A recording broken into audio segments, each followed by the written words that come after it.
Hi everybody, I'm Dave Dowling, founder and managing principal of Aligns. I'm glad you're here for this webinar about leadership continuity risk and succession planning. This is a subject I have some passion around. If you don't share my passion and you're just curious, well, that's fine. But I challenge you, and hopefully you'll develop some of your own passion in the next 30 minutes. In this webinar, you'll learn 4 things. The 3 essential elements that will identify employees within your organization with C-suite potential. Why succession planning can strengthen both board relationships as well as those across your leadership team. How succession planning is tied to your financial results. And the number 1 reason why you shouldn't wait for a crisis or for someone to leave to actually create a succession plan. Now, for most of you, you're listening to me because you either understand the importance of succession planning, or either you're going through or about to get started in the process. Or maybe it's something you've been told you just need to focus on, and you're looking to learn more about it. Doesn't make any difference. The goal of this webinar is to answer lots of the questions you might have about leadership continuity and succession planning, and share with you how the process can really strengthen your relations with your board, your executive team, shareholders, and other stakeholders, most importantly, your own employees. Before we get started, let me ask you a question. Have you ever worried about or just wondered what would happen when your board, investors, and your employees find out you don't have a succession plan for key leaders? Well, if you haven't, it's something you really need to consider. After all, what do you think your board of directors or your investors or your employees are going to think when they find out you don't have succession plans in place for key individuals in your organization? Believe me, it ain't going to be pretty. You need to face it, regardless of the size of your company or the design of your organization. They're going to hold it against you because you're the CEO. And this isn't something you can hide. It will come out, and when it does, it ain't going to be pretty. Not having a plan in place causes people at all levels to question the future of the company. Most people can get nervous about the unknown, especially when it impacts their financial security and livelihood. And when, it's not clear that a leadership succession plan is in place, people will naturally start to worry, especially when someone is nearing retirement, has a health issue, or the company's in some kind of transition, or isn't performing well. Or maybe, there's just a rumor that's starting to fly around. Regardless, people are going to worry. Not having a plan in place makes everyone start to worry about their future and the future success of the company. Executives start leaving. Investors are often less willing to invest. This might even limit your access to capital. Or if you can get money, it will likely be at a much higher rate. There's lots of ramifications, even more than those that I've stated. In a nutshell, not having a succession plan is going to cost you in more ways than one. What I've stated should keep any good CEO up at night.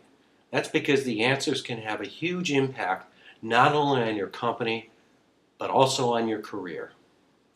But I also know that even though you get it and you know it's important, creating a comprehensive plan can feel and actually be pretty daunting. That's because it seems like it's a huge ordeal. You have a business to run. You don't have time to devote to a project of this scope. Other key executives don't understand the importance, and possibly your HR team doesn't seem to be up to the task. You're not alone. It's a problem many CEOs face. At the end of the day, it's all just excuses, because this is something you have to tackle. If you don't already have a good, well thought out succession plan in place, this is something you need to do ASAP. So why? In one word, money. Yep, money. Investment analysts, private equity firms, and rating agencies are increasingly factoring succession risks into underwriting and ratings decisions. Basically, if you want access to capital, either right now or in the future, this is something you don't have a choice. You have to do it. If having a succession plan is so important, and it's really about the money, then why don't more CEOs or boards of directors approach key leadership assets with the same diligence as they do their financials? Believe me, it is starting to occur. Without a good, well-thought-out succession plan, companies have experienced decreased confidence on the part of potential investors, dips in stock prices, and increased costs associated with having to pay more than necessary for leadership talent. Let's look at an example we all can relate to.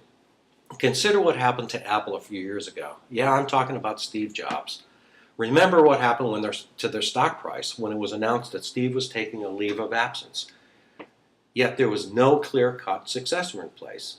Even though it was highly probable that Tim Cook was taking over, and even though Steve wasn't completely out of the picture yet, at the end of the day, no one really knew for sure who was going to take over, or what that meant to the future vision, direction of the company.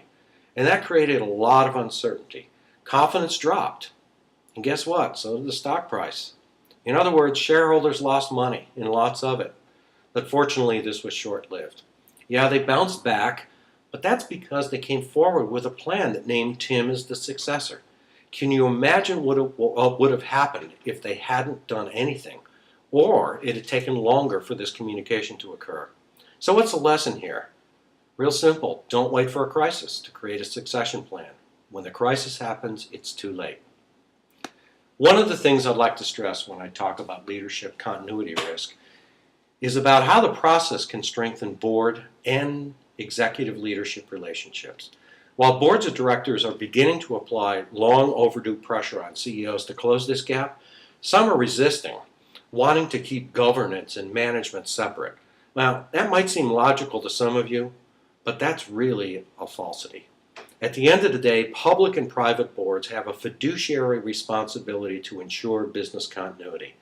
This starts with ensuring that when a strategically significant role is vacated, it's not going to stay vacant for very long.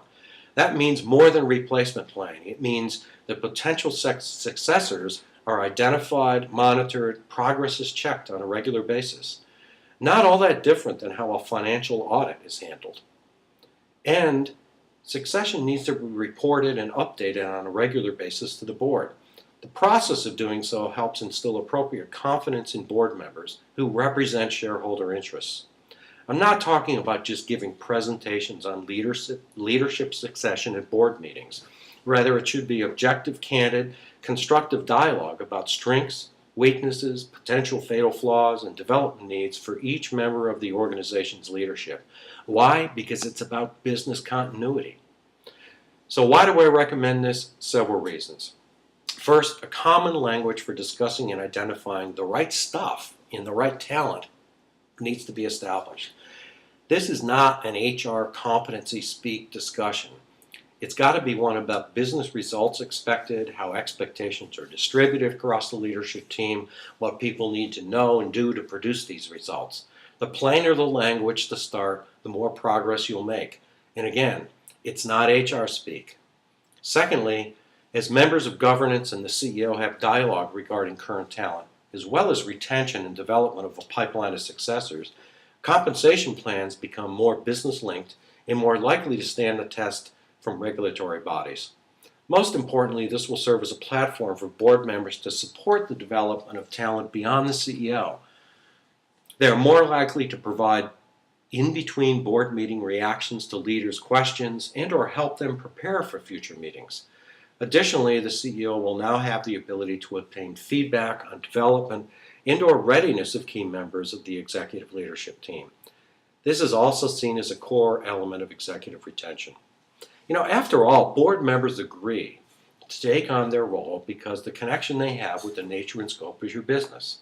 Many have experiences and skills that they really want to share and may be frustrated with the limits established by rigid and increasingly inappropriate definition of governance versus management. The most successful CEOs and board members are great about connecting thoughts, ideas, strategies, and peoples. So at the end of the day, why would a CEO not take full advantage of this? Well, let's think about that. So the same idea applies to building your leadership team. It's common for executive teams to regularly meet to discuss budget, performance, capital allocation, customers, competitors, and most certainly operations for their company. Unfortunately, it's not all that common for executives to devote the same level of energy to discussing the most critical strategic roles in the company and ensuring that plans are in place for smooth succession into these roles. But how do you use your leadership continuity risk assessment to build your future leadership team? First, your strategic plan needs to be reviewed to pinpoint the leadership roles most critical to the implementation of your strategy. Next, define the core skills, knowledge, and personal attributes required for an incumbent in a given strategic role to be successful. Then each incumbent needs to be assessed against success criteria and plans, and hard commitments put in place to ensure that individuals' strengths are fully leveraged while areas of development are addressed. And at the end of the day, it's also critical to ensure that weaknesses don't become derailers or fatal flaws, because they do. The second big area of work here is where the team gets built. Each executive comes to a special meeting and presents their nominations for successors to their role, not just replacements. I'm talking about people that are going to be ready in 1 to 2 years, then ready in 2 or more years. Folks need to be encouraged to look beyond their immediate business area of responsibility, as well as consider people they know outside the company. In a facilitated meeting, each presents their rationale and discussions follow. As a result, the executive team will have accomplished something very important and agreed to actions that will go a hell of a long way to reduce the risk of leadership continuity. Establishing a common perspective and language surrounding the identification and development of next generation leadership talent in your company will bring together your executive team in a very meaningful way. So now you know how to use leadership succession planning as a way of building board relationships as well as creating a stronger executive leadership team. Now it's time to talk about how to identify successors. We've talked about CEO succession and how critical it is to business continuity. And maybe you've read about or experienced the good, the bad, and even the ugly when a COO becomes the CEO. That's because a lot of people assume that one role can transition directly into the other and don't take into consideration the different skills required for each role. Research and experience has taught me the value of simplification in assessing the potential for someone to become a successful CEO. Here are my 3 essential elements that I've found to be sound predictors over many years of potential success. The first one's brain power. This is not just about raw intelligence. It starts with motivation and ability to learn and includes problem solving as well as one's comfort with complexity and ambiguity. People who balance facts and have consistently good judgment about the business. That's what brain power is about. Secondly, it's capacity for relationship development. This starts with a deep awareness of one's gifts, weaknesses, and that which one wants to learn about themselves, others, as well as the business. It requires one to be both a great and genuine communicator in a variety of situations. Organization and individual sensitivity is, of course, foundational. This isn't just about the squishy stuff. People who demonstrate these capabilities are seen as being great judges of people. Finally, drive for leading change. This is a key ingredient. It's not just about driving positive change that's about increasing someone's personal income. There's more to it. These potential CEOs are driven to achieve a great result and leave the business better than they ever found it. They're passionate about creating sustainable value for multiple stakeholders. They apply brain power and relationship development to enlist others in taking on a challenge and taking risk. Yeah, they don't leave the kitchen when it gets too hot. So why, if having a succession plan in place can strengthen relations with your board, create stronger leadership teams, increase confidence among various stakeholders, including employees, so why is it that more CEOs don't put emphasis and rigor into the process? This isn't just a process. This is about your company's performance and sustainability. Think about it. When it comes to financial reporting and assets, CEOs, CFOs, boards of directors embrace objectivity and the expertise of external audit. Can a CEO really afford to apply a different standard to key leadership assets? I think not. After all, talent is directly correlated to financial results and is one of the largest expenses of any company's P&L. That's why over the past several years, changes in SEC policy, resolutions by unions, large trust funds have created focus and transparency requiring CEO succession that have broadened. And all this includes a view of strategic business risks associated with continuity of the executive ranks. Investment analysts, private equity firms, rating agencies are increasingly factoring leadership continuity risk into underwriting and ratings decisions. Companies and their boards who appear to have risk associated with continuity of strategic executive roles are becoming more vulnerable as executives are raising expectations that companies have succession plans in place. I've been a strategy and leadership development consultant for over 25 years. Over that period of time, I've seen many companies fail to effectively manage this risk. I've seen them lose credibility with their customers, their investors, and employees at all levels. They not only ended up losing key executives, but it also cost them a lot more to get access to capital. The financial hits were hard. Because investors and underwriters are looking at succession more stringently, it's become increasingly top of mind for many boards of directors. It's not something most companies have the ability, the insight, or the time to implement on their own. Therefore, it's a project that often gets pushed off to the side. I searched the market to find an audit process and a tool set that I could introduce to some of my CEO and board of director clients that would help the process happen quicker and easier. I didn't find any. None existed. So I decided to develop my own. I've applied my experiences across industries for over 25 years to create a straightforward way for companies to pinpoint risk and take appropriate action. Best of all, it's not intrusive. The whole process can be completed in less than 5 business days with minimal time required from you and your leadership team. After going through the leadership continuity risk assessment process, you'll have a well thought out succession plan gap analysis that will give you and your board an objective assessment of risk, but most importantly, a roadmap on how you can close the gaps. And if these gaps are closed, it will increase shareholder value. This assessment is grounded in factors that we know to be most important to investors. When a company and its board score well, companies are increasingly highlighted for how well they manage this continuity risk of leadership. After going through our leadership continuity risk assessment, you'll have answers to the following. First is your business strategy anchor.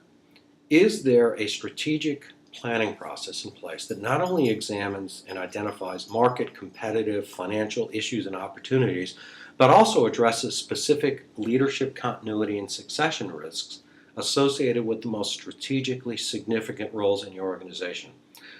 Are these roles a challenge to fill or not?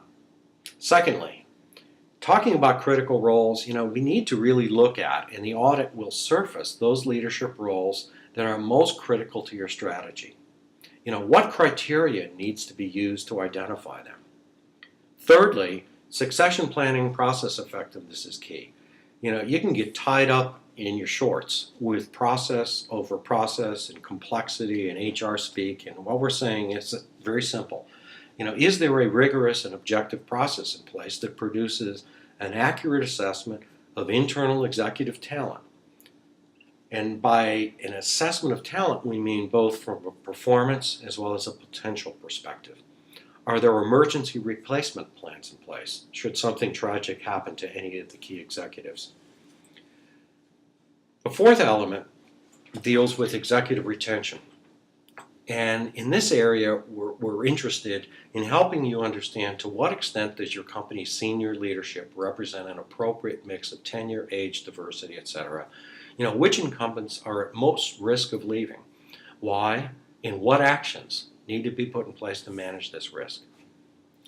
Next, we look at bench strength. And the audit will look at key leadership roles at first and second levels of your organization and pinpoint the degree to which any successors have been identified. And those successors can be internal or external. And if they're not there, we will put forth some recommendations on how that gap, or those gaps, I should say, will be closed. Number 6 is board focus. So we ask, and our audit will surface an assessment of the extent to which your board and key executives have a standing agenda item where succession and continuity risk is going to be discussed, and to what extent the board members are ready and willing to serve as members of a search committee for a CEO or any other senior executive replacement. Finally, and at the end of the day, culture does eat strategy for breakfast, and we really help our clients understand the organization's readiness to support succession and approach executive continuity in a more planful and disciplined way. How do you manage the process? How do you understand your culture is ready for succession and executive continuity? It's really important to understand that culture and build a culture that is developmental in nature and supportive of what you need to get done. So how does all this work? Basically, as I said before, it's an audit process. Similar to financial audits, we request documents and review relevant information provided in advance of an on-site visit. We then visit and we conduct approximately 1-hour interviews with selected key executives and board members to ensure we have the facts, as well as gain validation of any initial impressions. As a result, we help our clients develop a shared understanding of gaps and, most important, a shared view of how the risk can be better managed. Best of all, the whole process can be completed in 5 days or less, with minimal time required by the CEO, key members of leadership, and board members. At the end of the day, you walk away with a well-thought-out plan to close the gaps and provide your board and other stakeholders with an objective assessment of your risk, as well as a roadmap to closing gaps. I know we've gone over a lot on this webinar, and hopefully you've learned some valuable tips and understand more about the process, as well as its importance and the impact it can have on your bottom line. But just to give you a little more information, here are some of the reasons why you should work with me to complete this assessment. Our audits produce non-biased, detailed assessment of your company's risk. Even the best internal resources can't do this with total objectivity, as they are just too close to the situation. Think about the value of an external relationship with financial auditors. That's what we bring. Our perspective is based on proven market practices and, most importantly, grounded in your strategy and operating imperatives. We're not academics. We provide your organization with a detailed description of the gaps and make specific recommendations that, when you implement, are guaranteed to reduce the risk. I have a philosophy when working with clients that I never work to create more work. Rather, I strive to help people reach their highest potential and work hard to leave companies better than I found them. I want to show you how to do the process yourself and get you started on the right path. I view my job as teaching you how to fish. If that sounds like your kind of consultant and you're looking to protect your company's financial future, please give me a call. I'll be happy to discuss the leadership continuity risk assessment process with you in more detail. And if at the end of the day you decide the process isn't for you, or you just wanted to ask a few questions but aren't quite ready to move further, no problem, no cost, no obligation. My promise to help extends not only to my clients but to anyone who reaches out to me. So to reach out to me, feel free to send me an email at ddowling@aligns.net or give me a call at 708-369-1718. My email address again is ddowling@aligns.net, and the phone number is 708-369-1718. Thanks for listening, and have a great day.